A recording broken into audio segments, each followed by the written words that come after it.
So I'm kind of standing a bit closer here than I usually do because the window is open here. We have like the whole thing open, so I'm in a bit of a weird spot.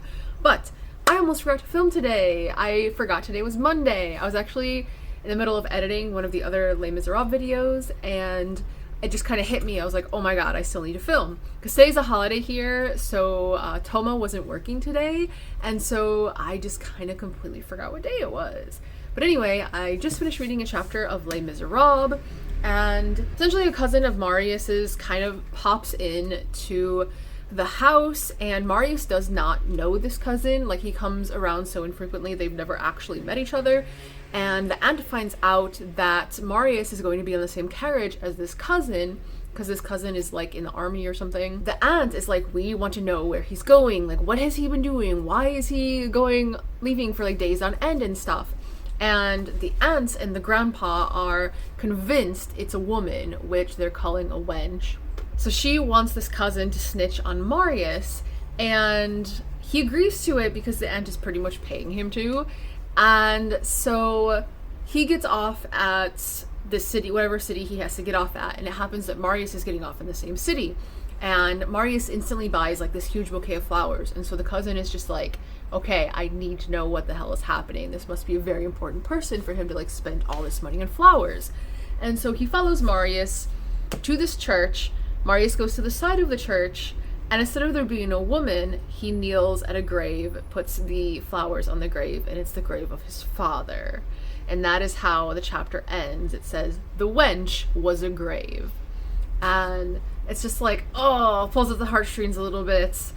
But I'm kind of interested to see what the cousin says to the aunts and grandpa now, like if he tells the truth or makes something up or whatever, and how that's now going to affect the relationship. Because my assumption is that Marius is going to get kicked out because of his newfound revolutionary beliefs kind of thing, and the fact that he knows about his dad now and everything. So I'm going to assume, that's what I'm assuming happens. That's my theory for now. So it seems there might be some conflict about to begin. I am in my kitchen right now. I'm getting started on dinner, so I'm going to be chopping some vegetables and stuff. I just finished reading my chapter of Les Miserables for the day, so I figured I would just kind of film and start this all at once.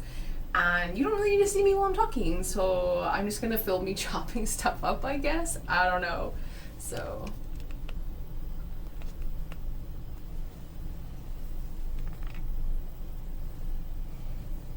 okay, so I just finished the chapter, and pretty much exactly what I thought was going to happen is what's happening.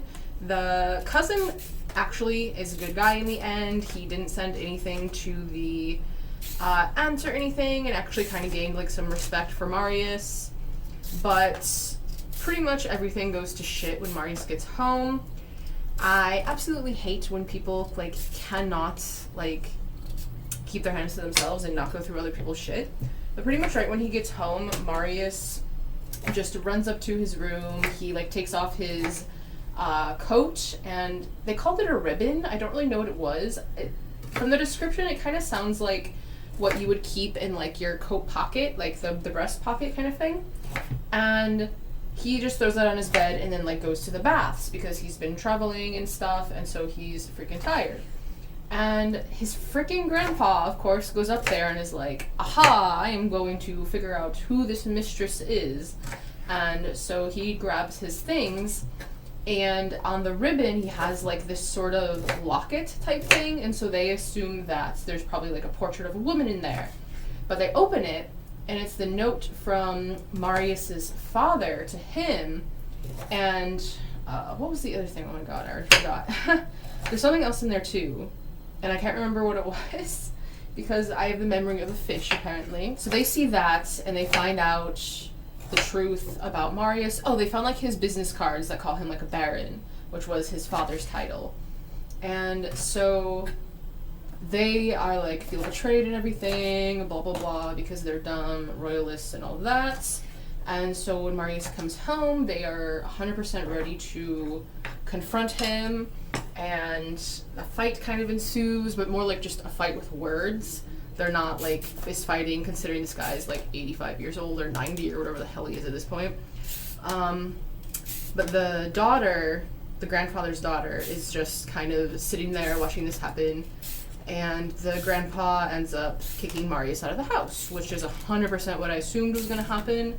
So now I guess we're going to kind of see how he copes with that and what actually happens.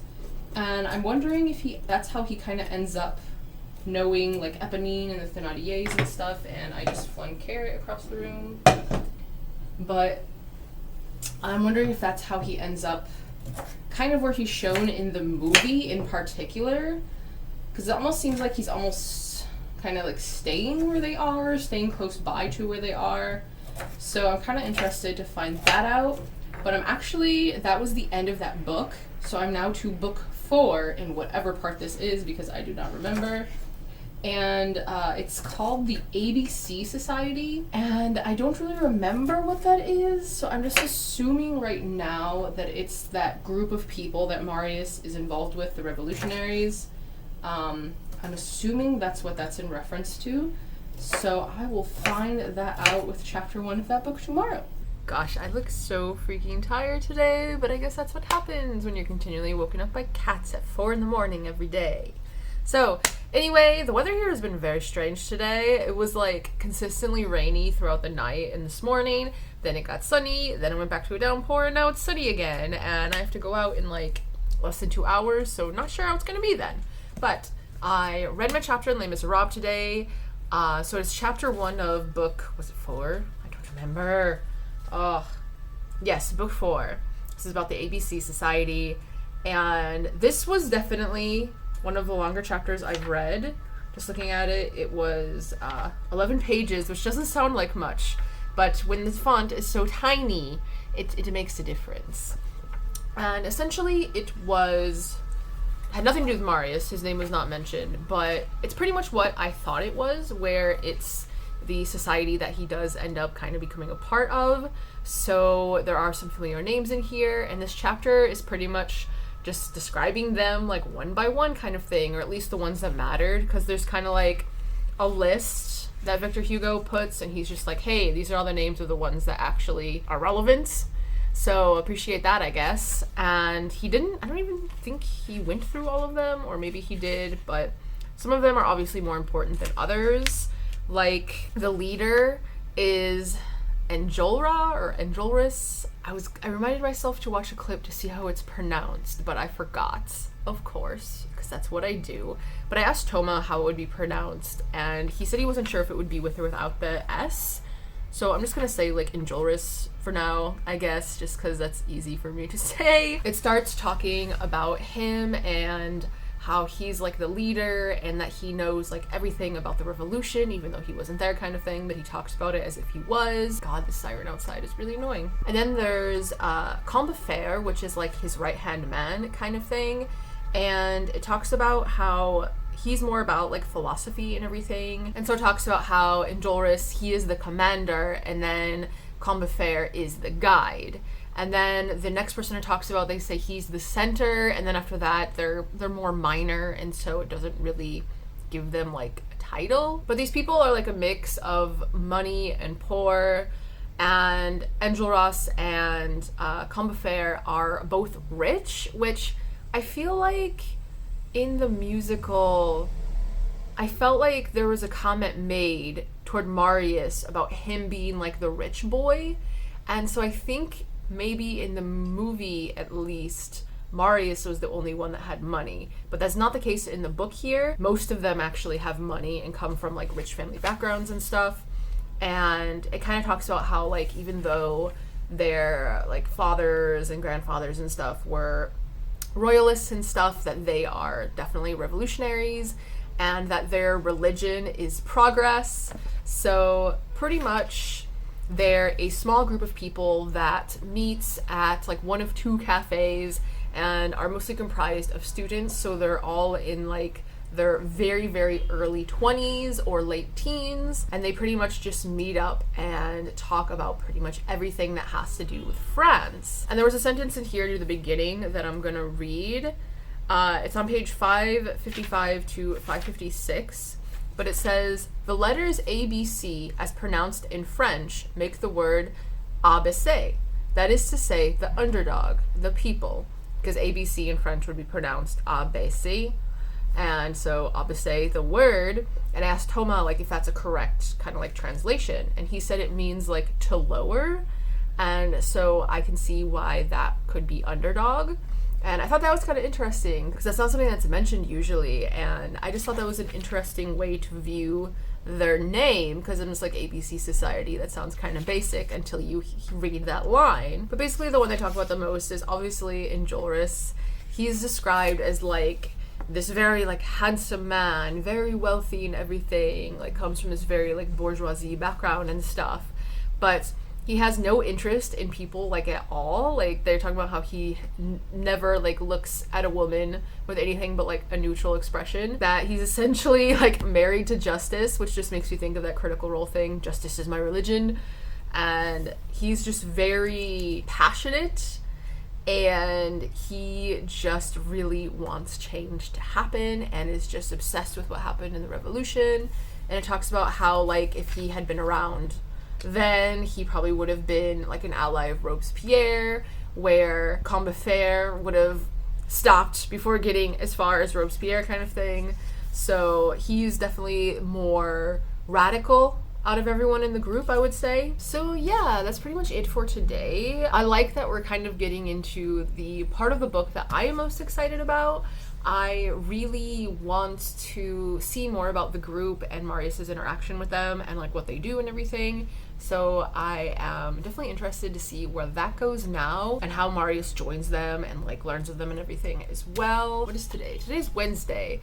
I'm actually going to a movie by myself in a few hours here. The A24 movie Men just came out here today, and I definitely know Thomas is not interested, but I'm skeptical of the movie right now. Like I'm kind of paring down my expectations because the trailer makes it seem like a social commentary, and there's some scenes in the trailer where I'm like, oh gosh, I can really relate to this. Like I think I understand like what this is supposed to be about. But then I've seen some reviews where apparently how the trailer makes it seem is not how the actual movie is, and so I'm kind of scared and I don't want to be disappointed. So I'm just trying to go in with an open mind and not have my expectations be quite so high. But I don't think it's a movie that's going to be in theaters here very long, so I wanted to see it while I can, and especially since it's a more chill week here, I figure now is probably a good time, but I just wish the weather was a little better and hopefully I don't get rained on. The fuck is this?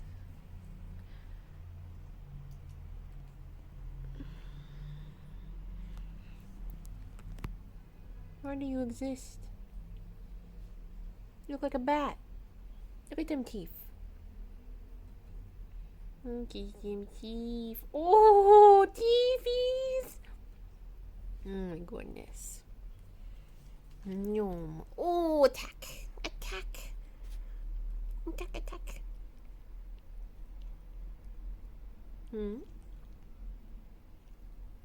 Yum. Big chomp. The biggie chomp.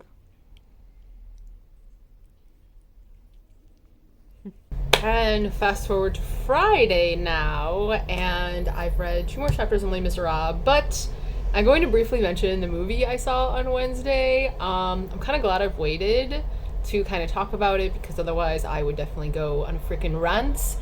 But I went to see the new A24 movie, Men, and 0 to 10, don't recommend. Like, save yourself. Please do not go see this movie. I'm not going to say spoilers or anything, but it is not as advertised.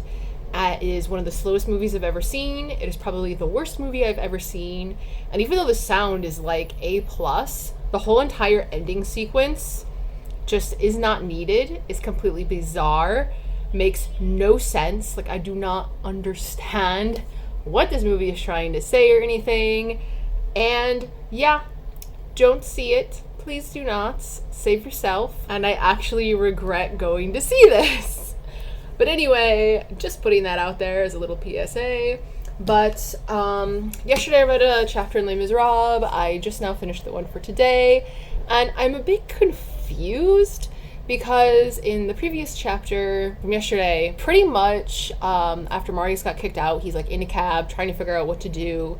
And one of the members from the ABC Society just kind of like walks out of the cafe and sees the cab going by, sees Marius's name on his bag, and then stops him and starts into like this long story about how Marius was missing in class at the college there, the law school, and that he stood up during roll call in his place so that he wouldn't be marked absent.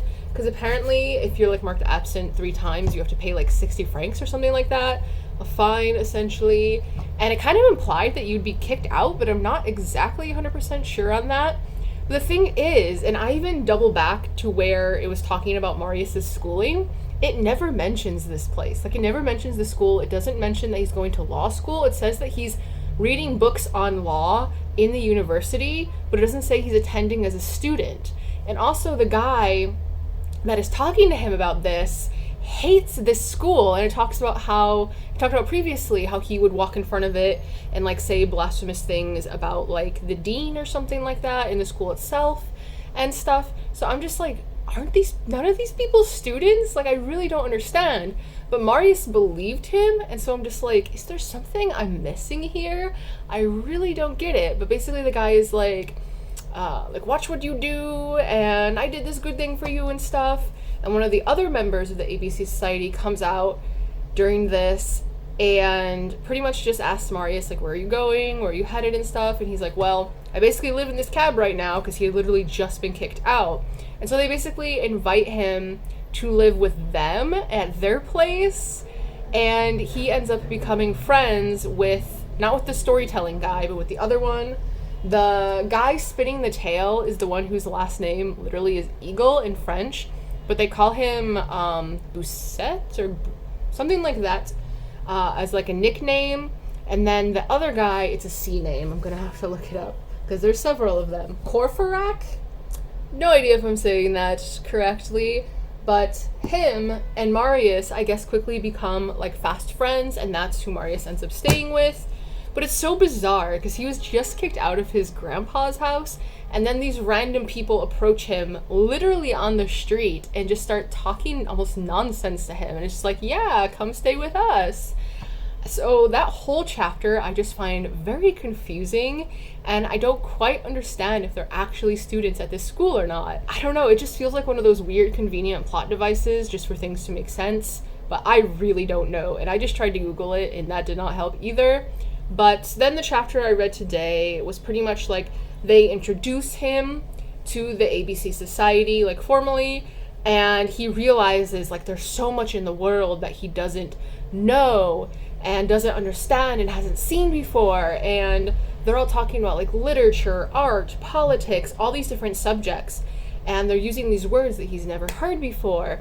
And so he's just like in love with this place and this concept and these people, because it's basically broadening his mind more, opening his mind more, and he's realizing that what he thought were his values might not actually be his, because before they were influenced by his grandfather, then they were influenced by his father, and now he's basically being influenced by these people. But he is becoming more open-minded and kind of evaluating his life and how he thinks and what matters to him when it comes to France. So he's now involved with the ABC Society, which is that group of people that we see a lot of in the movie and the musical. So I think things are definitely going to start picking up. We'll see. But I'm definitely glad that these characters have been introduced, even if not everything is making sense at the moment. But at least the conflict of him not having a place to live, at least that didn't last a whole entire book in itself. So that's where I'm at right now. Marius is out making friends and learning how to change the world, essentially. Tomorrow is Saturday. I have a book club meeting. It's the one that was supposed to happen last weekend, but instead it's happening this weekend. And we have D&D. I can't believe I forgot the name of that. We have that in the afternoon tomorrow. And our characters just leveled up to level 7, so that's going to be fun. We are about to start a fight, so that's going to be interesting. And Sunday there's something. Oh yeah, Sunday we're going to see Jurassic World, which I've only heard bad things about, so that's probably not going to be fun. But it's definitely going to be better than the movie Men. And then Monday I have a dermatology appointment, actually. But I'll talk more about that next week. I'm not going to end the vlog yet. I think I will film tomorrow, but I'll have to remember with how busy we are. But that is all for today, though. So I always underestimate on the busy days, like how busy it's actually going to be and how tired I'm going to be at the end. And so yeah, that means I didn't film it all yesterday, and I also didn't read my chapter yesterday. So today's actually Sunday, and it's going to be more of a chill day, and I pretty much just wanted to use this time to film an outro pretty much. But we're going to see the new movie Jurassic World. Is it called Dominion or something, or is that the second one? I don't know. I haven't heard any good things about it, so don't really have any expectations at all. But that's pretty much the only thing we're doing today for as far as like going out. But yeah, just wanted to say thank you for hanging out with me. It is always appreciated. And until next time, bonne journée and au revoir.